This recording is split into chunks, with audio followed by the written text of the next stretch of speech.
Hi guys! For today's video, bati na po ko sa ako ang a day in my life.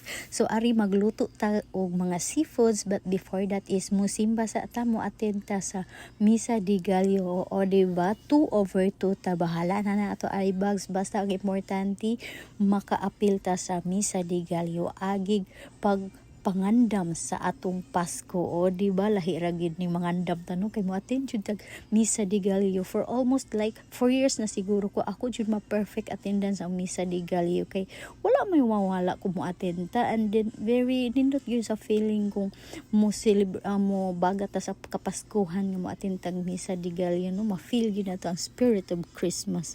Lahi ra gyud oy. So ari guys, musakay na ta og tricycle kay wala ko'y mga kauban, so ari nag-commute lang ko.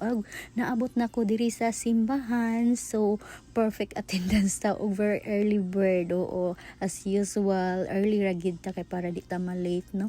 Nya pag abot na ko diri sa balay, diretso na dayon ko gluto kay naa sila Christmas party ako anak din mauni ang iyang giangkon shrimp.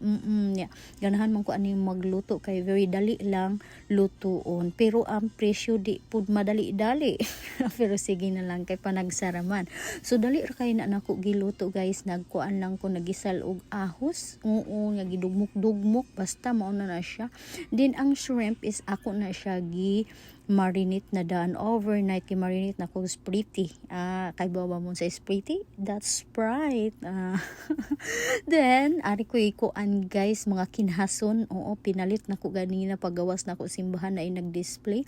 So ari na ay tahong na apod katong kuan, basta mo tingala ato basta katong puti o kana lami kay siya sa buwan. So naasad ko diring gamay tangad o mao akong gigamit. So naapod ko isda para perfect magprito po tag isda para lami kay ato kaon, no, kay kung sayo kay ta mo mata sayo po tagutumon. So ali na guys, mamahaw na tanin ninyo. So kamera tulo ang namahaw kay ako anak nilakaw na niadto na sa iyang party, og si Fatima og si Chano to wala diri to as sila gilakaw. So niabot po day akong papa guys, nagdala-dalag tanglad, nagbot ngano ni siya kay plano niya iya ibaligya diri sa highway.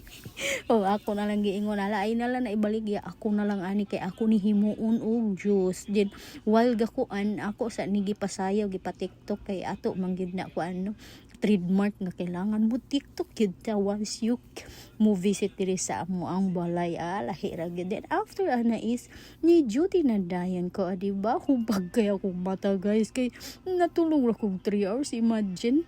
Then after is nag lunch break na dayon ko, lunch break na hapon naman ko ni kaon ani kay naglami ako ang kaon atong kuan basabaw. So guys, ako gigutom, so mauna ni siya akong pagkaon, dinner plus lunch, mauna ni siya all in one. So diri na lang kutob, daghang salamat, bye bye.